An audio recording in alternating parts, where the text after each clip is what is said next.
Labvakar. Good evening, ladies and gentlemen. Thank you so much for joining us tonight and joining us here for this Q&A and discussion. First of all, I want to introduce you all with our panelists tonight. And here is director and dramaturg Baņuta Rubess, artist, and for our show also artist for the costumes, Brigita Stroda.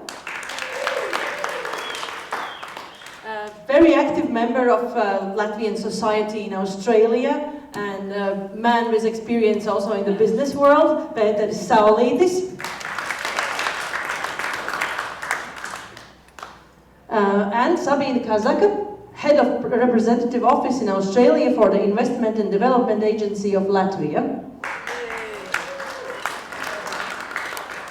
And I really would like to acknowledge and say huge thanks to all of our supporters and sponsors who made this wonderful week of the shows here in Australia possible.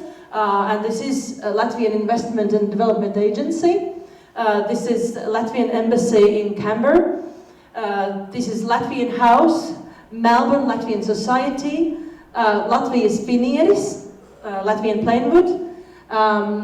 Many more supporters who were also supporting in-kind sponsorships, and big thanks to also Daugavas Vanagi Association of Melbourne.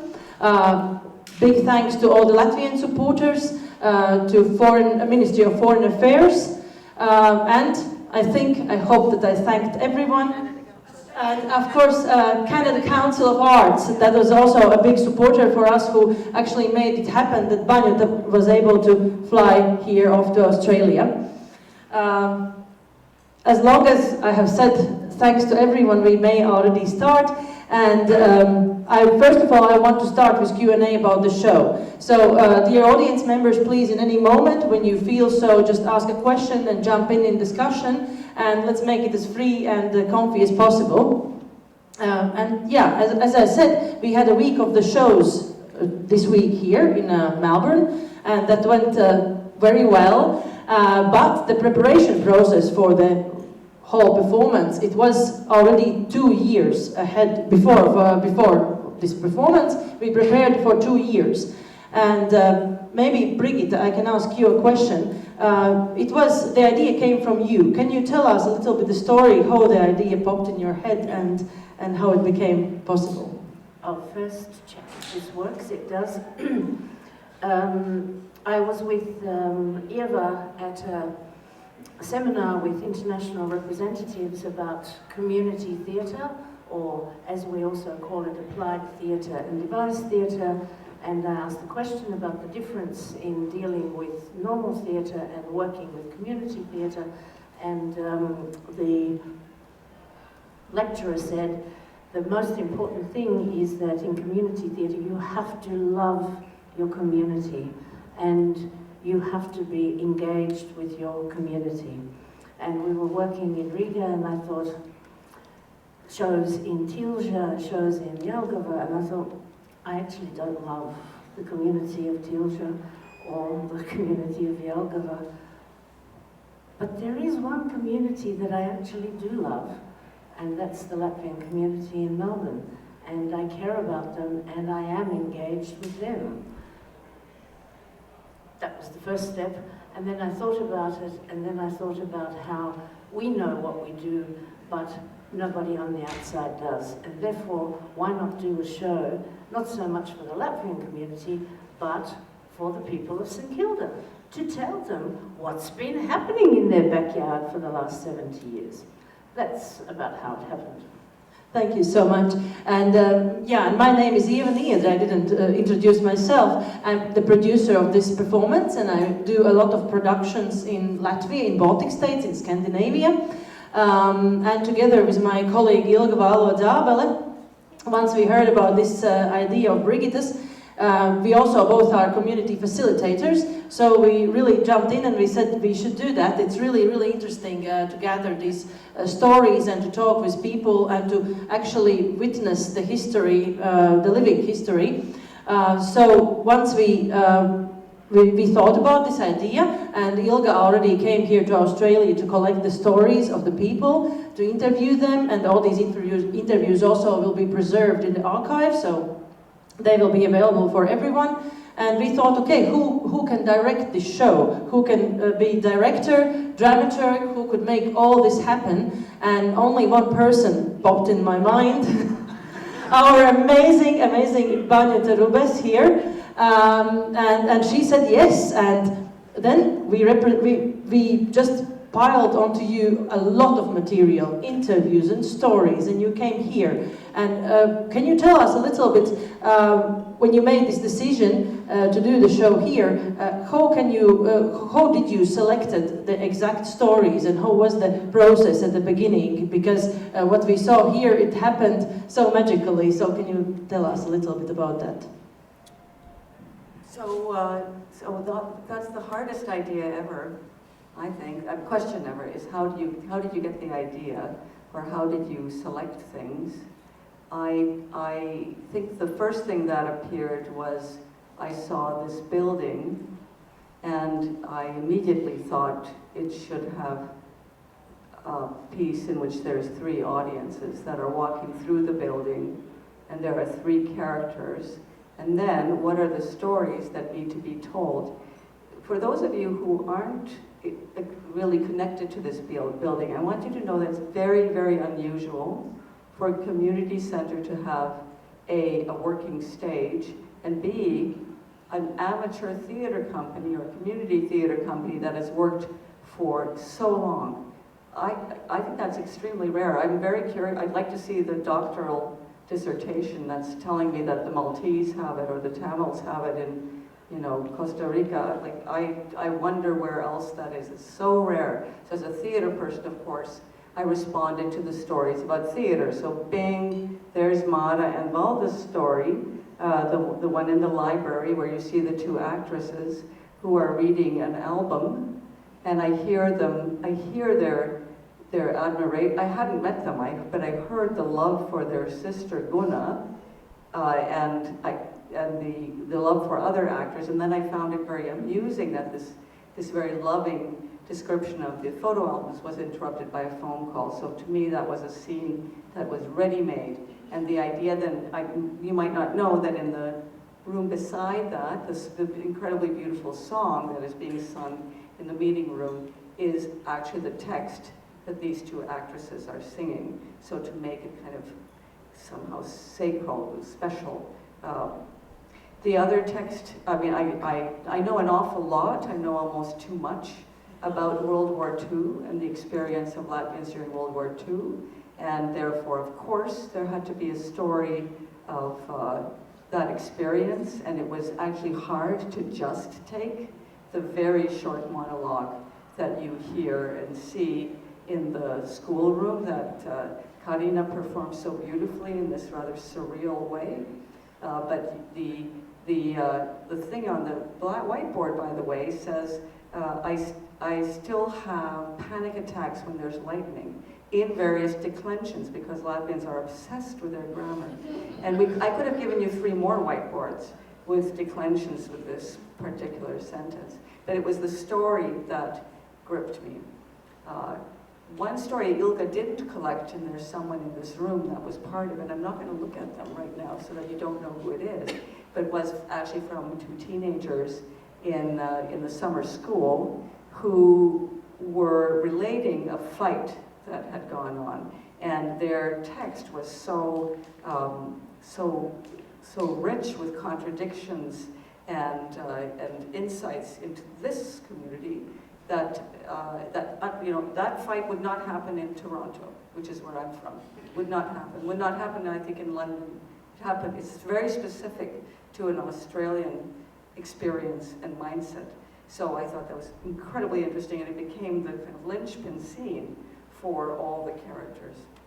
I'm sure I'm forgetting. I mean, they've got this story, the guy sitting up on the caretaker. That is the caretaker, in case you didn't know, that it is the caretaker. And it was another theater story, so I really wanted to pull out all the theater stories from the house.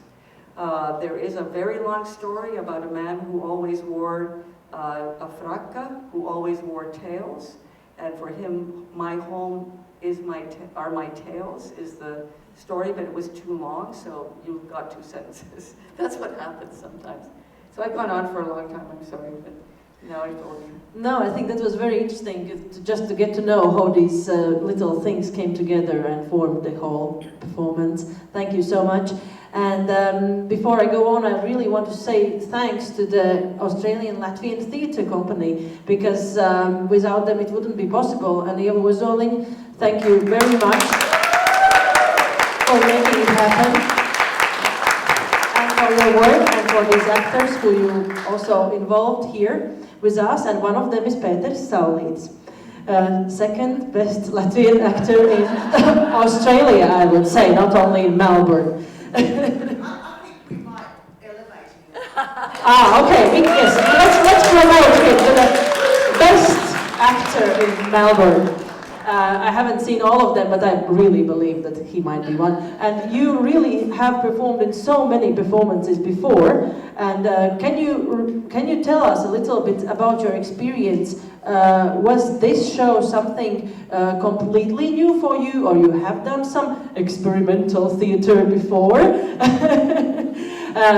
Yeah, so please tell us about your experience, and also maybe a little bit about your expectations, and then what happened in the reality here. How was it compared? Sure, thank you. Thanks for the accolades, but no, I really am. Second best is about as good as we get. Okay, experimental theatre. We've done bits, but not a promenade theatre like that here. I suppose my experience in theatre has been, this is the 49th year. It made me realise I've been in the IELTS for 49 years. I feel like I'm on an American panel show or something. A roast. No. And I had one instance a couple of nights ago when I went into the room of Braunstein room where the albums are, and I accidentally came across where my first the review of my first appearance in 1975 here, when I was 16 years old, and I read the review. Unfortunately, I remember it wasn't a good review. And basically it said that, in Latvian, of course, in the Latvian newspaper, it said that the demands of the role exceeded my current capability. And that sat with me for years, I remember. But that happened at a time when the actors that were playing the main roles, the actors, the people who were the directors of the plays, were actually ex-professional Latvian actors, and they set a standard that was way up there, and so the public and the audience expected a standard that was way up there. So when a 16-year-old kid wanders onto stage, because the old 50-year-olds are too old to play 20-year-old students, suddenly the standard does slip. And over the years, yes, I've played a lot of roles, and I hope my standard's gone up a little bit. The standard generally of the expectation certainly has gone down, so maybe they're meeting in the middle somewhere. But we've done a lot of, we've done experimental things here before. The last couple of plays that we've done have been a little bit out of the ordinary, and we'll continue to do that because that seems to attract the following generations to what we're doing to some extent. My personal interest in doing this, apart from the fact that it was on top of Kultūrā and all the obligations there, which I thought it was going to be a tight squeeze, and it was, but thank you to all who got it together. But my attraction with this was that even though in the theatre I've done so far, I've played with Latvian professional actors and theatre people in Latvia and here, but I'd never played with Australian professionals before, and so I found it very interesting and satisfying to work with Daniel, work with Jess, and see that they are normal people, but they're very good people. And there are a few distinctions between Latvian professionals and Australian professionals, but there's a lot more in common than I had been aware of because I hadn't experienced it. And thank you, Pēteri. You actually steer the conversation onto the way like I hoped for, because that was also one of my big dreams when I came here. I thought it's a fantastic opportunity to bring Latvian professional artists, and we really did brought the best of the best. Wonderful composer Jānis Nīmenis, who has worked all around Europe and the USA and in really big festivals. He has created a lot of music for theatre performances and opera. And Katrīna Neiburga, who is our visual artist, and she's the star of the stars, driving from one biennale to another one with wonderful artwork, and Baņuta, whose experience is just unimaginably huge, with so different fields of the theatre and dramaturgy, and all these experienced people. I knew that there hasn't been before such a project of this scale, where actually Latvian artists have done something in Australia, and with Latvian community, of course, because that is what we care for, and also to spread a little bit to open these doors, to welcome Australians and to start these collaborations. And that was very important, and that's why I'm really happy that Latvian Investment and Development Agency gave their support, financial support for this show, because without that we couldn't do that. And also I think that this is a really big opportunity, because one of the Latvia's biggest and greatest economical value, also not only value for nation but also economical value, is our art, our artists, which are incredibly talented, and I think we have to use these opportunities. But before I move on further to this topic, how we can widen it up, I would like to ask you a question. You also probably had some expectations when you came to the show, and you saw this show 1.5 times. You saw one full performance, and then you also joined in a little bit today. How was your experience as audience member in the show? Thank you. Yeah, well, actually, first time I came here, I had no idea what to expect, but I knew that few of my friends is participating from Latvian diaspora, so I was super excited. And when I came here, I was smiling all the time. I was so excited to go all around Latvian House and to see all the beautiful Latvian diaspora members and theatre works people, and everything was to really great art. Like, I was super surprised, and I was happy to see my friends and professionals in here, and I actually shared this information to a lot of my friends in Australia, not only Latvians but also Australians, and I know that few of them came and had a great review about this show, so thank you for organizing, and thank all of you for doing this, and I'm really proud that we can do these things together. And actually, I think at the end of the day, it is a question of, like, what do we say to our friends and family outside, like, who are not Latvians? And this is why, actually, last year, Investment and Development Agency of Latvia created ambassador program. I think few of you already know. I know few of the people already have signed up for the ambassador program, but that basically is a program where you just sign up, you say from where are you from, where are you living abroad, and you will receive once a week, usually it's on Fridays, an email about like information, actual information about what's happening in Latvia in different areas of interest. And this is how we can share not only this, but also other topical information about events, about different companies that is coming in, and different other things. And what you need to do is just go into latvia.eu and press join. And just before we dive in deeper in this topic, okay, because we will, I just want to ask, because we talked about the performance experience, sorry, And can we just, I wanted to ask audience members if you have any questions about show itself, and then we will move further to the other topics. Does anyone have any questions or comments? Please share. I'll start over here.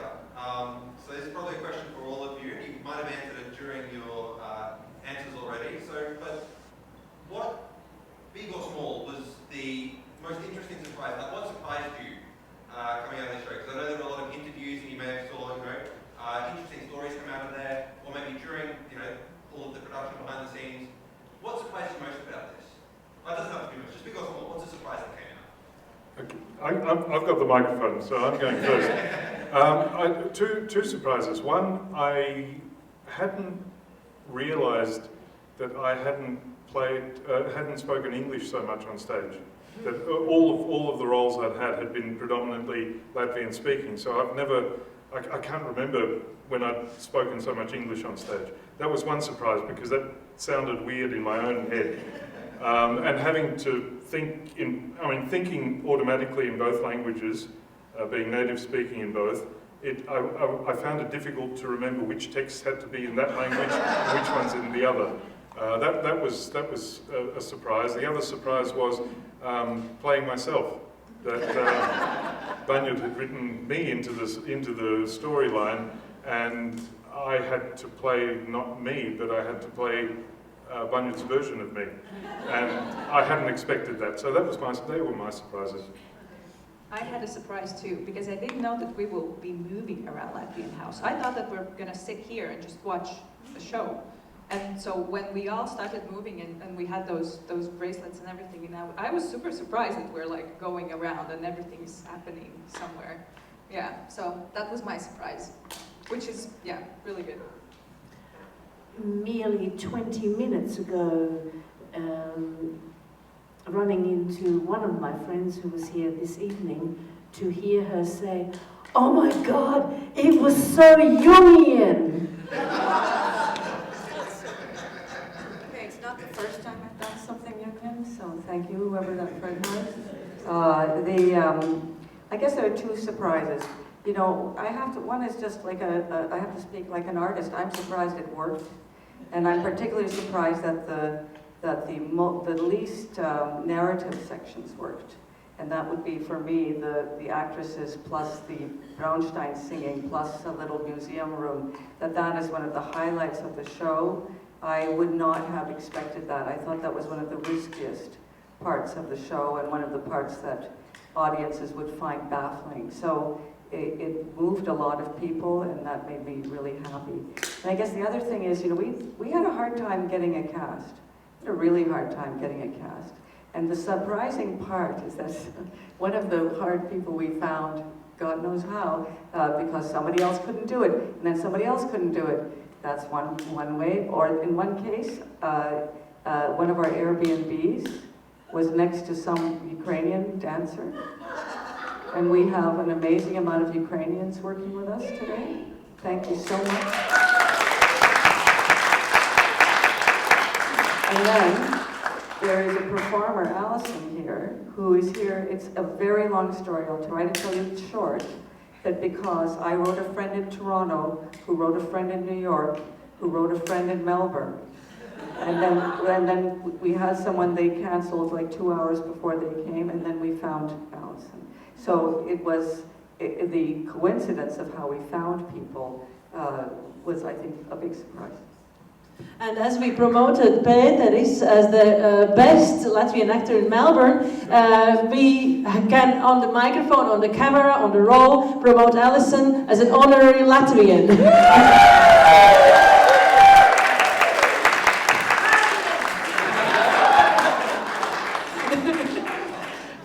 And also the same goes for our other Australian artists, for Jess and for Daniel. We just gave you an honorary Latvian badge.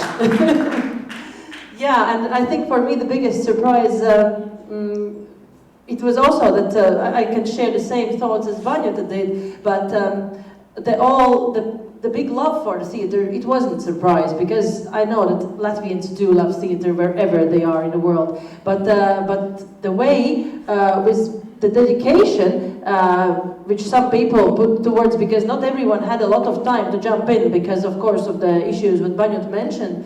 And there were some actors who learned their lines and everything else, like what they have to do in the show, they learned in the couple of last days, basically. So that was my surprise, how this dedication can come through, and how the show must always go on.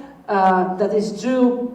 And I think that we can make another performance about how we made a performance. That's what I want to say. I wrote a play about a play that nearly didn't happen, and that actually happened. That's how it felt. Like I had a play. The play was what we were doing. That was a very strange feeling. Yeah, true. Do you have any more questions from the audience members? Do we have some questions or comments? Yes. Why did you decide to make it all around the Latvian house? That's really you mean, why did I decide to move the place? Well, because I was asked to do a show about the Latvian house. So the house is one of the characters. That's immediately, it seems very simple to me. Why would we sit here and look at a stage? That's about the stage, but it's about the whole house. And it's also, I have done more than one show where I've moved the audience. Actually, I think did Benjamina come here? Yeah.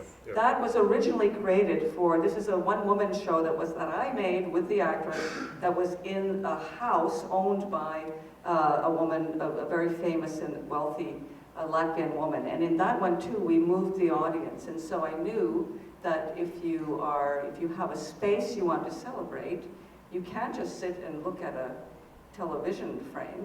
You should move the audience. So yeah, that's why. Thank you. Can I add something to Baņuta's answer to you, which relates to a question I was asked just before we came on, and that is, a house is a house, but the soul of the house is the people inside it and what they do here. And to do a story about Melbourne Latvian House is actually to do a story about the people.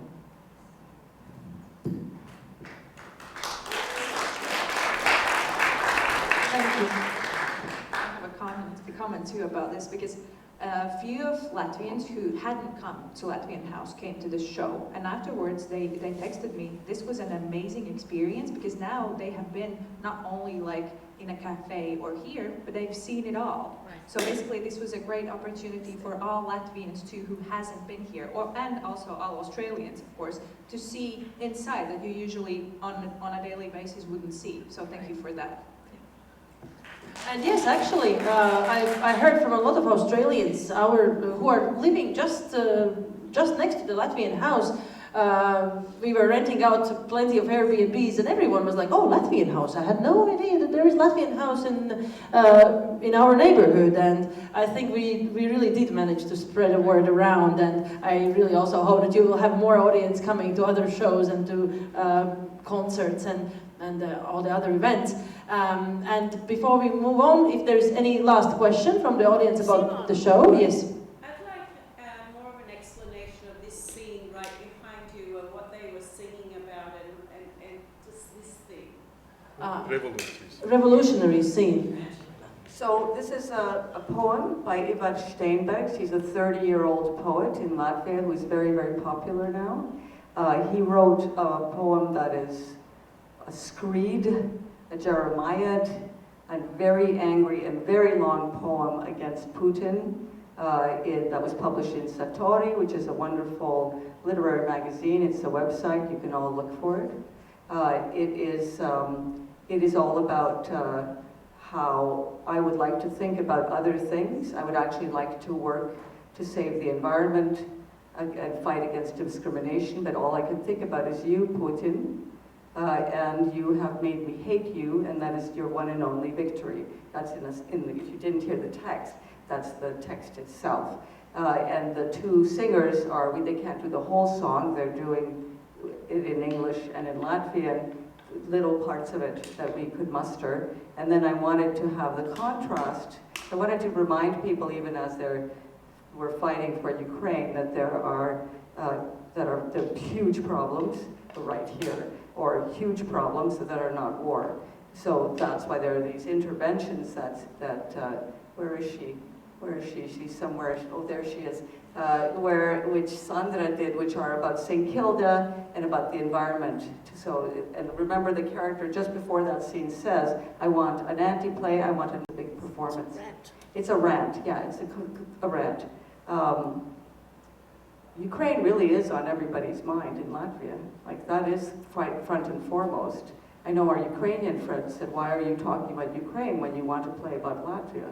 But that is, I mean, if you don't know that people are preparing for an atom bomb in Latvia, well, I can tell you, our designer has little boxes in her bathroom for the 72 hours she might survive if Putin does that. So it's very serious for Latvia. But as a performance, then we have the characters going, this is not part of our play, why are you doing this? And it's not, we wanted to do the fairy tale play, and so the play goes on. That's the idea. Thank you, and I also wanted to quickly comment on this because it is all the time on our minds, and for me and for our foundation INITIUM, it always has been very important to talk about, to tell the whole story, to celebrate community, to talk about the things what they are really, really proud about, and also to talk about issues. And because we are split community, Latvians are split society, because we are living in so many countries and because war did it for us. That is history repeating itself again. And because we are talking, of course we are mainly talking about Melbourne Latvian community,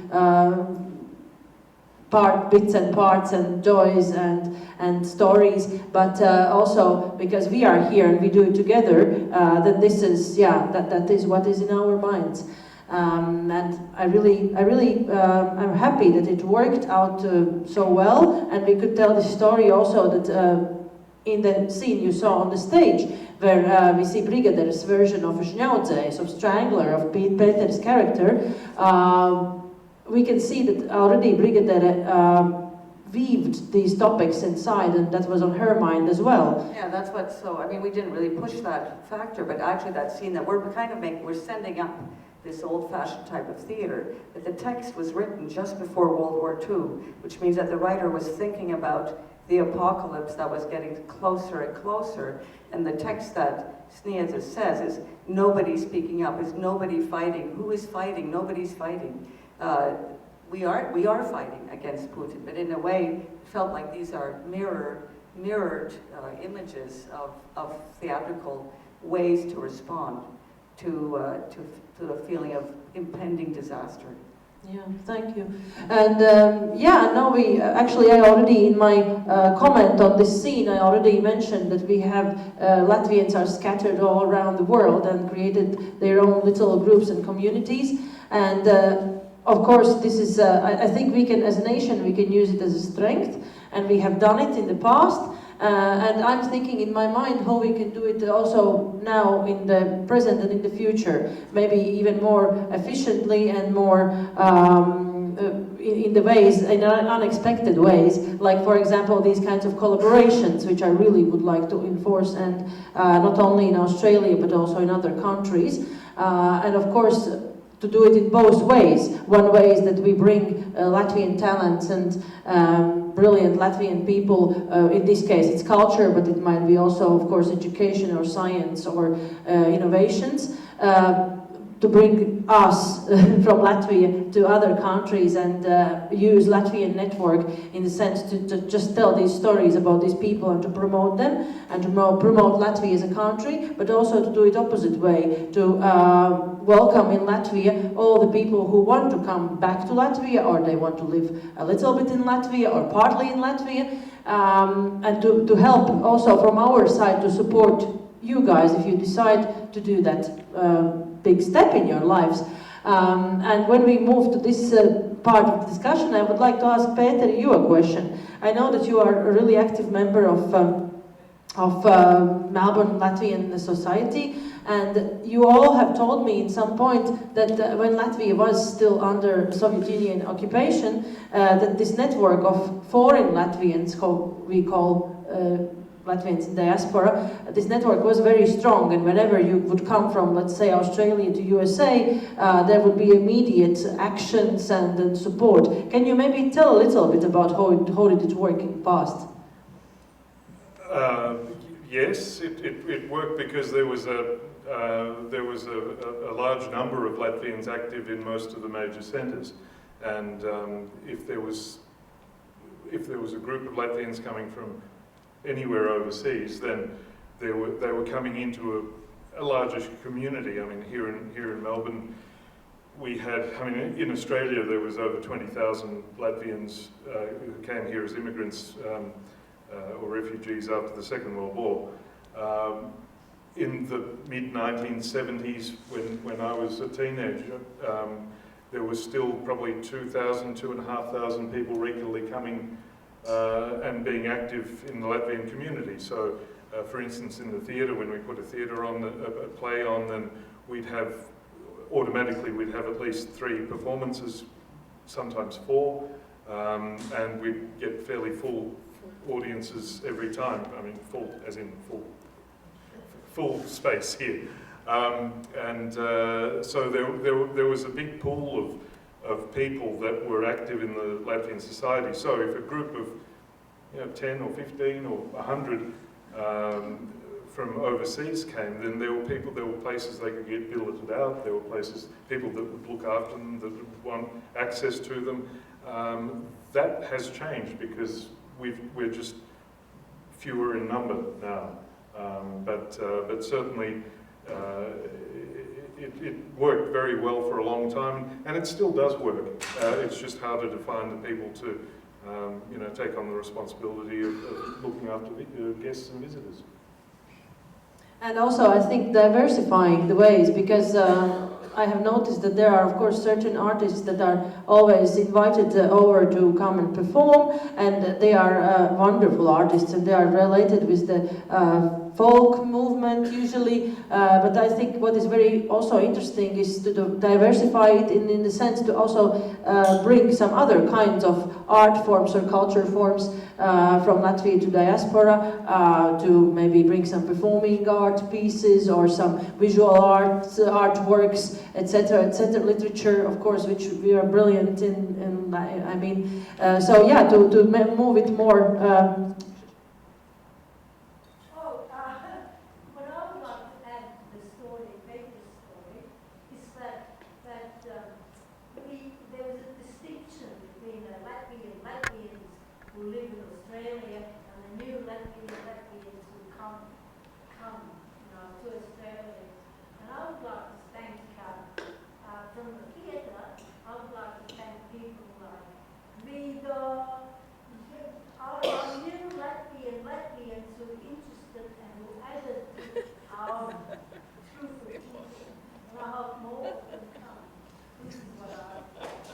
Thank you. That's totally right. And when you were asking about or saying other art forms, I mean, the thing that has been successful and the thing that we've found in the last few years that is generating interest from the more recent diaspora Latvians, specifically here in Melbourne, is the singing and the theatre. And the theatre, as Valda said, we've involved a few of the newer diaspora Latvians in the theatre, and that's given us a bit of a new lease of life as well. But it's coupled with the singing, so they're the art forms that seem to be working here. So whether we're talking visual arts and other art forms, yes, maybe they might find an audience here as well. But those two streams at the moment seem to be the successful formula here. Yeah, I see. Of course. It's just I mean not to change this tradition, but just to add on, and I think that would be interesting for both sides. And Brigita, I know that you have a really interesting story opposite, because you lived a long life in Australia, and then you moved to Europe, and you came back to Latvia in the 90s, and your professional career also thrived in Latvia. Can you share your story a little bit? So that would be the opposite side, how it can work, this network. Put it this way. A girl who was brought up in Northgate would never, in her wildest dreams, end up the Deputy Director of the Australian Opera.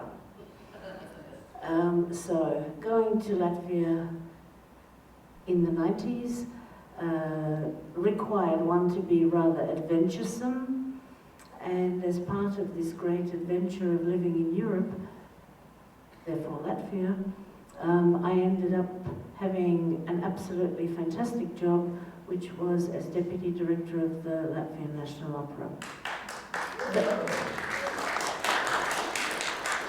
That required 9 years of constant travelling with an incredibly visionary man called Andrei Zhagars, who dragged a Soviet company kicking and screaming into the 21st century. And I helped him do it.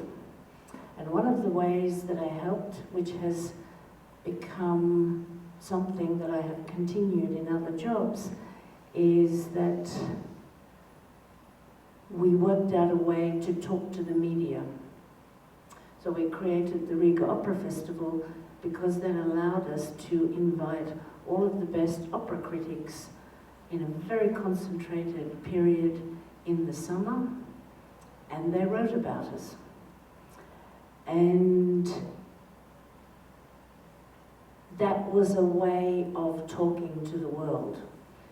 And in a period of time, just before Latvia joined the EU, or succeeded in becoming a candidate to join the EU, the most stories about Latvia that appeared in the Wall Street Journal, in the New York Times, the Times, Sunday Times, The Economist, were not about politics or economics, but were about the Latvian National Opera.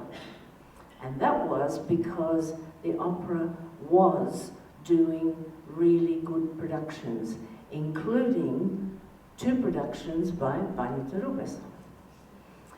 I then went on to work in tourism, and again, the working with journalists became the key to spreading the message about Latvia. And you have to, and it's a skill, and it's a mindset that you have to learn, because you have to think about what they want to write about you, and you can't talk to journalists and say, you know, we had very difficult history, which was the way that Latvians usually spoke to journalists about. And there are lots of other jobs. And finally, for the last 3 dziesmu svētki, I have worked in the press office dealing with foreign journalists. And that has sort of become something that I do, something that I'm asked to do, something that I enjoy, and it's spreading the good news about Latvia throughout the world. So that's one part of the story. Thank you so much for this sharing the story, and that is, I think, what we really need to exchange these beautiful minds and wonderful people. And also for us in Latvia, it's very, very important that we have different experiences and different knowledge coming in. And maybe Sabine, you can tell us a little bit. You already started to talk about this one program what you have, but maybe there are other options, or what are these systems, how they work, and these support systems that you provide also? Well, I think the main thing you need to know that Investment and Development Agency of Latvia has a diaspora department. So if you have some questions, ideas, or something, you can just come up to me and ask. The same as you wrote to me, I made the introductions, and you continued conversations with them. Also, my colleagues in the embassy are amazing, and Vina, for example, is famous for responding to the emails the fastest you can imagine. So if you have some questions, you can just surely ask us basically about anything, and then we will try to navigate you somewhere further. And not only about events, but also economic things and where to invest, for example, in Latvia. Or if you have some diaspora projects you're interested, you can definitely reach out to me, and I will make the introductions. Of course, all of my diaspora department colleagues will tell you, join Mission Latvia Ambassador Program. So you can surely do that, but a lot of information actually you can find on latvia.eu. It's currently only in English, and there's a lot of valuable information. For example, if you want to share something for your friends or other family members, there are various presentations and materials, PDF files, and interesting facts about Latvia. So yeah, definitely I would advise to join there, and there you can see different also programs that you might be interested in and different events that might happen, for example, when you go to Latvia, when you visit Latvia, or when you want to move back to Latvia, for example. And yeah, I would just advise you to explore yourselves and just don't be shy and ask us too. Thank you, Sabine, so much for this, and I hope that you will use this information. And do we have any last questions from the audience, maybe? If not, then I would like to say that we filmed this performance and we will send it also to other diasporas in Australia and also all around the world, and we really hope that these kinds of initiatives will take on and move forward. And also this discussion is recorded, so I really hope that us and also our supporters will be able to use this, and we can continue thinking and talking about the ways how we can be more together. And I would like to end this discussion with a phrase: "Mums katrs Latvijas ir dārgs," every Latvian is precious to us. That is a line from the performance, and that is very, very, very true, because yeah, Latvians here, there, we are all the same. And we had some comment? Yeah. Sorry, I think we should sing Bad Among That we will do, definitely, and that's why I invite everyone to go downstairs, and we will bring some refreshments, some beautiful glasses of white and red wine, and I ask you to go down, continue these discussions, other discussions, and sing Bādu Manu Lielu Bādu. Thank you, everyone. You want to sing now? Okay, let's sing now. Let's sing. 2, 3, 1. Bādu manu lielu bādu, es par bādu nebēdāju. Bādu manu lielu bādu, es par bādu nebēdāju. Ramtai, ramtai, radididi, ramtai, didi, rallalla. Ramtai, ramtai, radididi.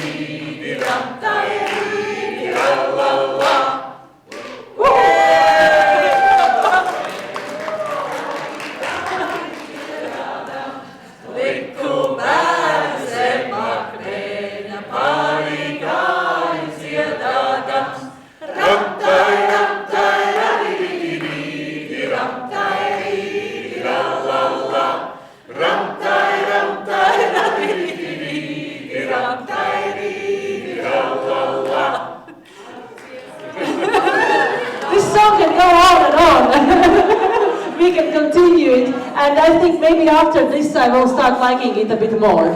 Thank you, everyone. And I think we all can thank you also for doing all of this and coming to Australia and making all of this happen, so thank you. Let's go to have some fun.